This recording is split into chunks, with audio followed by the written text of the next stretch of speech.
Hello दोस्तों, आपको आपका अपना YouTube channel the system of science classes में बहुत बहुत स्वागत है।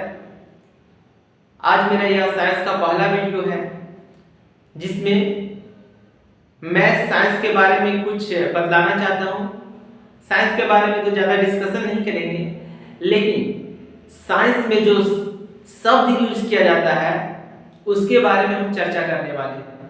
साइंस में कुछ ऐसा शब्द है जो हर एक टॉपिक्स में आता है और उस शब्द की विशेष जानकारी नहीं होने के कारण हम लोगों को वह टॉपिक काफ़ी डिफिकल्ट महसूस होता है, उसमें काफ़ी दिक्कत आती है और आपको ऐसा लगता है कि बहुत भारी लग रहा है। आपको डिफिनेशन समझने में भी तकलीफ होता होगा, आपको डिफिनेशन समझ में नहीं आता होगा। अक्सर आप कहीं भी देखे होंगे वीडियो या क्लास करते होंगे ऑनलाइन या ऑफलाइन, वहाँ पर आपको डायरेक्ट मुद्दा पर लाया जाता है और टॉपिक बताया जाता है। लेकिन मैं साइंस स्ट्रीम स्टार्ट किया हूँ पढ़ाने के लिए और यह मेरा चैनल है। अगर आप मेरे चैनल में नए हैं तो आप मेरे चैनल को सब्सक्राइब कर लीजिएगा, क्योंकि आज के बाद हर दिन एक न्यू वीडियो आएगा जिसमें 11th और 12th का जो भी है मैं वीडियो अपलोड करता जाऊंगा। तो चलिए, मैं साइंस का वो कौन सा शब्द है जो हम लोगों को जीवन भर तकलीफ देने वाला है, लेकिन अगर आज हम इस शब्दों को अच्छी तरीका से समझ लेंगे तो जब तक साइंस पढ़िएगा तब तक आपको जीवन में कभी भी तकलीफ नहीं आएगी। मैं आपको इसको विशेष रूप से चर्चा करने वाला हूँ। पहले मैं उस 6 शब्दों का नाम बता देता हूँ कि वो 6 शब्द कौन कौन है। तो पहला शब्द है इस लिस्ट में प्रयोग। प्रयोग शब्द का यूज साइंस के हर एक टॉपिक में होता है, या प्रयोग शब्द आपने देखा है कि साइंस से रिलेटेड है, लेकिन प्रयोग सिर्फ प्रयोग की तरह आप लोग समझते हैं। दूसरा है परिकल्पना। परिकल्पना सिर्फ सोचना समझते हैं, लेकिन किस तरह से सोचा जाता है, वैज्ञानिक लोग कैसे सोचते हैं, कैसे समझे। हम भी तो सोच सकते हैं ना, लेकिन किस तरह से समझ सकते हैं, सोच सकते हैं, इसी के बारे में चर्चा करने वाली है। आपको फील दिलाऊंगा कि कैसे सोचा जाता है, कैसे क्या किया जाता है, ये शब्दों का फील आना चाहिए। तीसरा है प्रेक्षण, चौथा है निष्कर्ष और पांचवा और छठा है नियम और सिद्धांत। नियम और सिद्धांत अक्सर जो स्टूडेंट होते हैं एक ही समझते हैं कि नियम और सिद्धांत में कोई फर्क नहीं है, लेकिन मैं आपको बता दूं कि जो ये नियम और सिद्धांत शब्द है जिसमें काफी भारी अंतर है, दोनों डिफरेंट चीज है। तो चलिए मैं आपको इसका मतलब समझाता हूँ। वीडियो लॉन्ग होने वाला है इसलिए मैं जल्दी आपको इसको मतलब समझाता हूँ।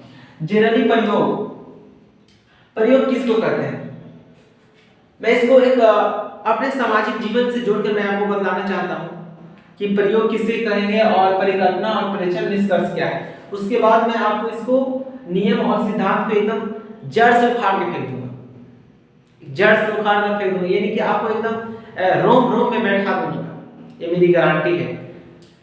तो सबसे पहले चलिए मैं प्रयोग के बारे में सिंपल से आपने अक्सर देखा होगा, आपको प्रयोग करना। देखिए प्रयोग करने के लिए मैं बताता हूँ सामाजिक जीवन से रिलेट करके। मान लीजिए प्रयोग करना है, या आप बैठे हुए हैं, अचानक से कोई व्यक्ति है, वह एक लड़का और लड़की दोनों साथ में, मान लीजिए कि अनजाने जगह जा रहे हैं जहाँ पर लोगों के सुनसान जगह है, वहाँ पर कोई नहीं जाते हैं, वो लोग आपस में जा रहे हैं, सिर्फ 2 ही लोग हैं। अब जो एक लड़का और एक लड़की दोनों जा रहे हैं, सारा प्रयोग कर रहा है। वो अब प्रयोग तो कर रहा है, वो तो प्रयोग हो गया, दोनों के एक दूसरे के पास ध्यान दिए, वो प्रयोग हो गया। जैसे प्रयोग किए आपके माइंड में परिकल्पना आने लगा। परिकल्पना मतलब है कल्पनाएं, बहुत सारे कल्पना करने लगते हैं। जैसे हो गया, सोचने लगते हैं क्या होगा, साला गर्लफ्रेंड बॉयफ्रेंड है, भाई बहन है, कौन है ना है, फलना ठेकना, केकर बेटी केकर बेटा है, कैसा खानदान है, कैसा ठेकान है, क्या करेगा ना करेगा, क्यों ले गया, बिना मतलब वाली चीजें एकदम सोचते रहते क्या क्या होगा उसके बारे में। हुआ कुछ नहीं है, सिर्फ आप माइंड में ही सोचने लगे, स्टार्ट कर दिए कि अरे यार क्या करते, हे भगवान क्या कर, साला की लगे थे कि आज गिर ले, आज गिर ले, काम तमाम लेकर। इस तरह से बहुत सारे माइंड आप जो है वो चलने लगता है और परिकल्पनाएं करते जाते हैं कि क्या क्या हो सकता है। ठीक है, प्रयोग तो दोनों को कर दिए, दोनों चला गया उसमें। अब उसके बाद सोच रहे हैं क्या क्या हो सकता है, क्या क्या हो सकता है। तो हो गया क्या, परिकल्पना, जो मैं समझाया कि उसके बारे में हजार तरीके की बातें आप सोच सकते हैं, है ना। लेकिन लग गए एकदम ध्यान राम में, क्या करते साला कैसन है, एकदम समझदारी नहीं है, ये पब्लिक प्लेस है, अभी ले गया साला। आज के लड़के ना एकदम बिगड़ गया है, माए बाप के कहने ही नहीं मानते। ओकर बारे में फलान ठेकान लान मन जितना वो एकदम घर से उछलने जाते हैं। हे भगवान, यही है क्या, परिकल्पना, बिना मतलब वाला चीज। साइंटिस्ट लोग ऐसे ही करते हैं, जब एक चीज को दूसरी चीज से रिलेट करते मिलाते हैं, मिलाने के बाद वो जब तक होते रहता है रिएक्शन, कोई क्रिया होते रहता है, वो सोचने लगते हैं क्या होगा, फटेगा, लाल बनेगा, हरिया बनेगा, पीला बनेगा, नारंगी बनेगा, मिलेगा ना मिलेगा, 75 तरह के ऊपर बारे में सोच विचार कर रहे हैं। दैट इज नोन एज परिकल्पना, इंग्लिश में हाइपोथेसिस बोलते हैं, उसके बाद प्रेक्षण आता है, ऑब्जर्वेशन कैसे समझेंगे भाई। तो प्रयोग तो कर लिए, परिकल्पना भी कर ली, सोच रहे थे, सोचते सोचते आ गया सामने, सोचते सोचते जब वो आया तो आने के बाद उसको देखेंगे, अच्छा से निहारते हैं, ऊपर नीचे एकदम पूरा चेहरे ऊपर नीचे, क्या कर रहे हैं, लाल पीला हरे पूरा वो देख रहे हैं एकदम गौर से वो देख रहे हैं कि इसके अंदर क्या क्या चेंजिंग आया है, क्या क्या हुआ, उसको बोले क्या, ऑब्जर्वेशन। कि उसके में जो भी संख्या कुछ भी मान प्राप्त हो, क्या हो गया, ऑब्जर्वेशन हो गया। जैसे एक पदार्थ दूसरे पदार्थ से मिलाते हो, समझिए कि एक्सपेरिमेंट हो गया, कि दो चीजों के आपस में लाएंगे तो एक्सपेरिमेंट होगा।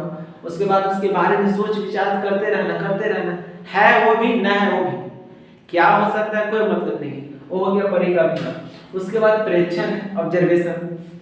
तो ऑब्जर्वेशन यही कि जब वो हो गया काम तमाम, आने के बाद उसको अच्छे से वैज्ञानिक लोग देखते हैं, ऊपर नीचे निहारते हैं कि जाने के बाद चाल कैसा था, आने के बाद चाल कैसा है, जाने के बाद गाल कैसा था, आने के बाद गाल कैसा है, बहुत तरह की ऐसा होते रहता है।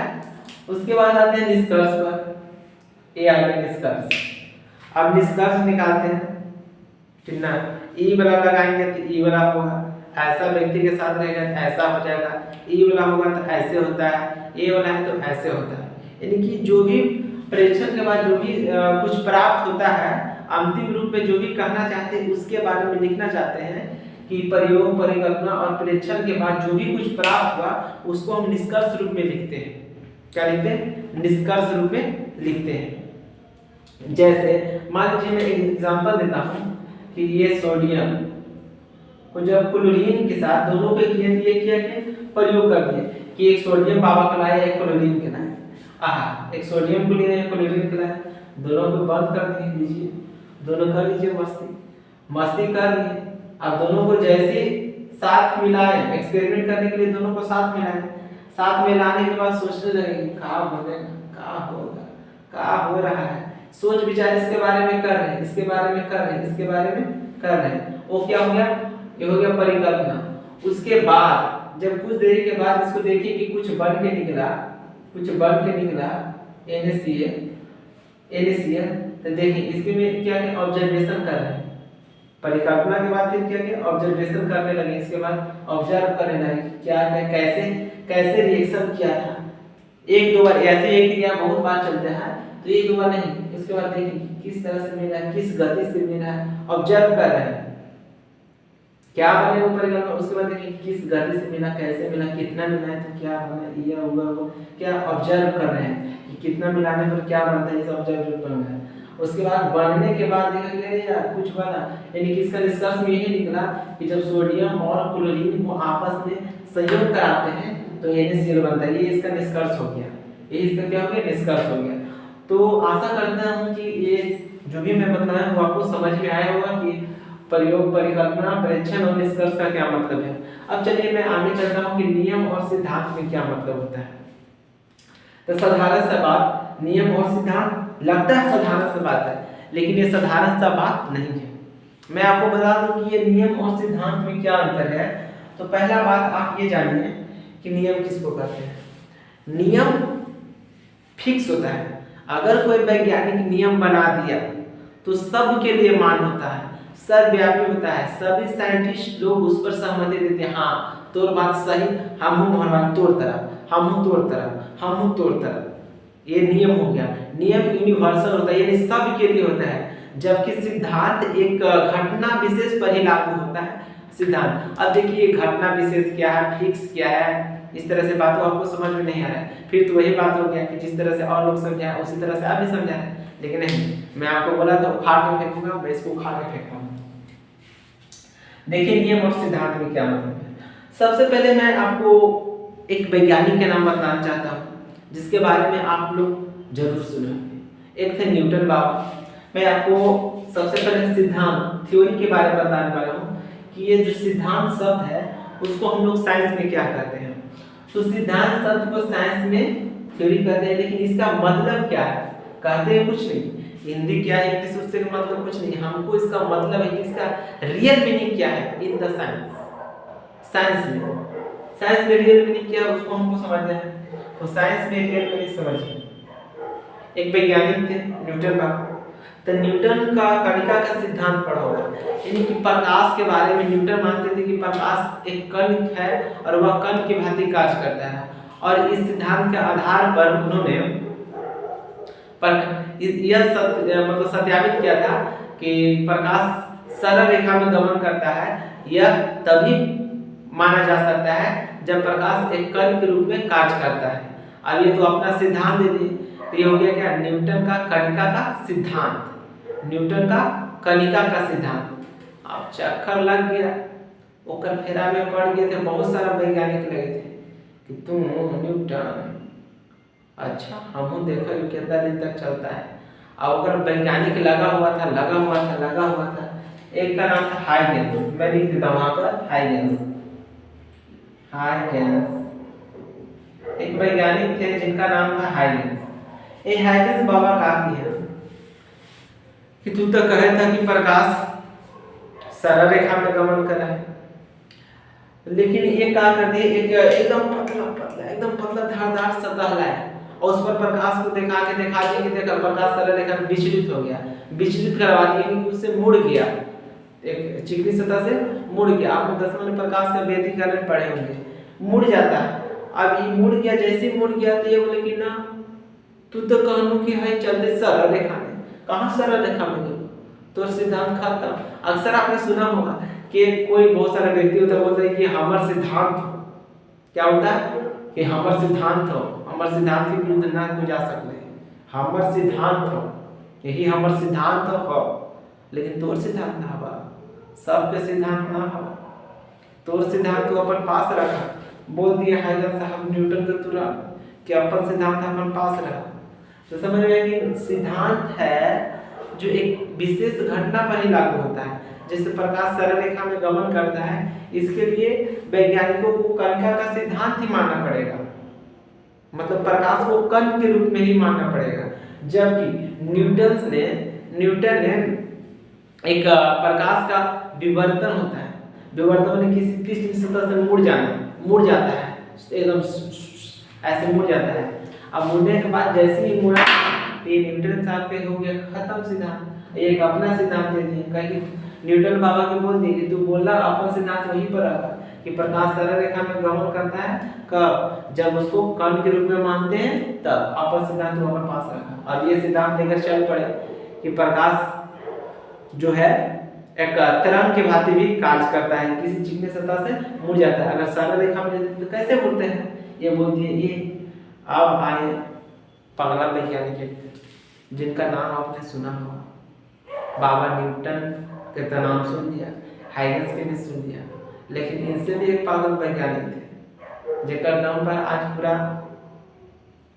जो भी देश है फूल करते रहता है और कहता है कि आज मैं तो तोरा कल उड़ा ही देबो, वो बोलेगा हम उड़ा ही देबो, वो बोलेगा हम उड़ा ही देबो। उनका नाम था क्या, शायद आपको याद आ गया होगा कि किसके बारे में मैं चर्चा कर रहा हूँ। जी हाँ, उसका नाम था आइंस्टीन।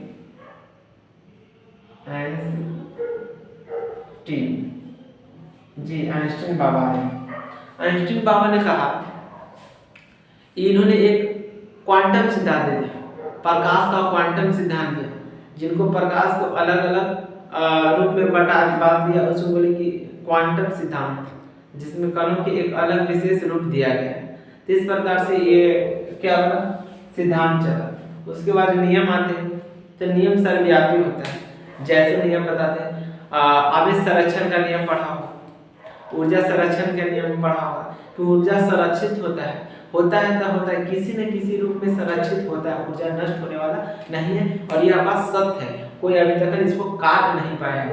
जिस दिन इस बात को काट देगा यह सिद्धांत बन के रह जाएगा, ये नियम सिद्धांत बन के रह जाएगा। जिस दिन इस बात को काट दिया जाएगा, इनका जो नियम होगा, जो भी लोग दिए होंगे उनका नियम सिद्धांत बन के रह जाएगा कि हाँ कोई एक विशेष घटना पर ही लागू होता है। जैसे न्यूटन बोले कि प्रकाश एक कण के रूप में चलता है, तभी क्या बोलता है, सरल रेखा में, प्रकाश सरल रेखा में चलेगा।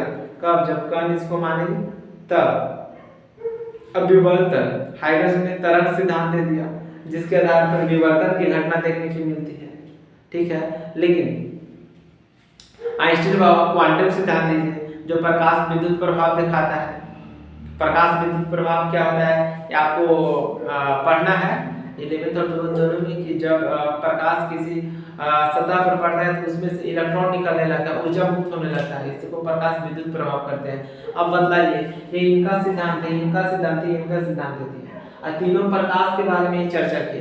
लेकिन प्रकाश के बारे में 3 तरह के भावना उत्पन्न करते हैं, एक ही नंबर के 3 को दे दिए। कोई कहता है ये कौन थे, न्यूटन बाबू का देखिए एक कण के रूप में कार्य करता है, जो सरल रेखा में चलता है, एकदम स्ट्रेट लाइन। ये बोल दिए कि ना तिरछा मिर्छा चला, ये